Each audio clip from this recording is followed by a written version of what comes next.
So this is our second year of Sukkot at the ranch, and it's just a really exciting moment to be celebrating with the community and literally building with the community around this holiday festival, this harvest festival. This morning, on a very hot morning, we are building 3 amazing designed Sukkots.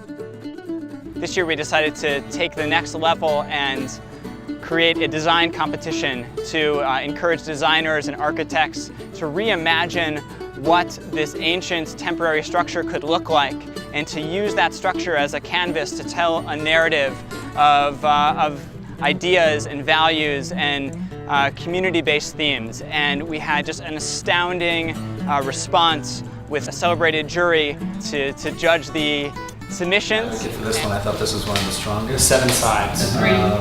I like the idea of that vulnerable, open 7 side, which seems to really connect with a lot of. Yeah. And we're just so excited to be celebrating with the community and building these inspiring structures. The Leach Tech Foundation purchased this property in December in 2012. The vision was really for this space and this land to be a physical manifestation and a physical representation of our philanthropic areas.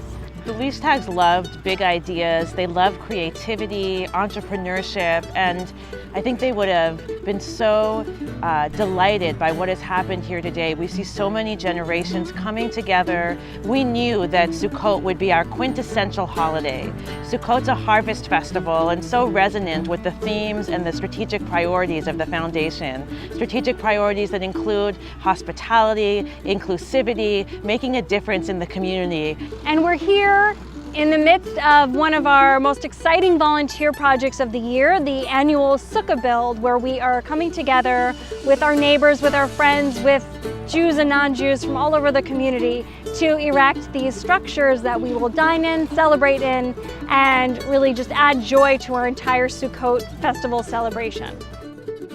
These Sukkots, these temporary structures, are a substitute for our permanent dwellings, a dwelling that we celebrate in, we dine in, we sleep in, and we remove ourselves from kind of the permanence of our normal lives and our normal houses and step into a space for 7 days of impermanence, of connecting to the natural rhythms of the season.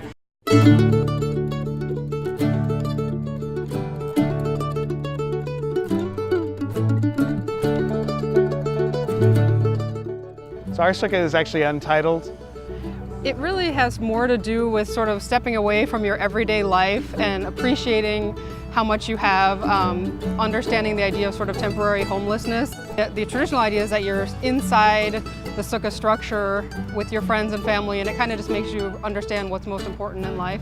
We're inspired by the number 7. 7 has to do with the 7 days of the week. The Sabbath is the 7th day, the 7-year cycle. So we thought that was important to have 7 sides to the Sukkah and have one side be open that invited folks into the Sukkah itself. The project is called 3 Petals. The name comes from the fact that it's made out of 3 panels that are configured as if they were a bud. Arranged the buds in sort of rotating motion-like fashion. It's made out of this shape called the hyperbolic parabola. It's a structurally efficient shape that's made out of straight lines. It allowed me to work with cardboard tubes because they're hollow and so light. My inspiration came from Shigeru Ban with his use of cardboard tubing.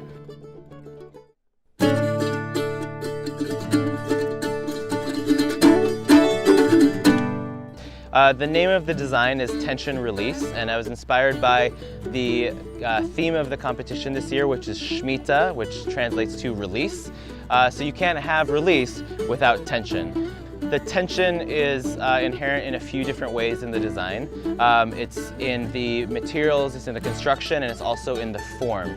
The event here at the ranch, Sukkot, the Sukkot festival, is really fantastic. First of all, Sukkot is just naturally geared towards an agricultural setting because It is one of the 3 harvest festivals, and it's really at the peak of harvest. But also, even beyond that, the reason I really like Sukkot on a personal level is it really is a fully realized 3-dimensional Jewish experience. And what I mean by that is, in other holidays we might pray or we might retell stories of our ancestors, but for Sukkot, we not only retell those stories, we're actually reliving them through building the sukkah, and then eating and drinking and sleeping, and just spending that time living in the sukkah. So we're reliving the experiences of our ancestors and making them meaningful for us today.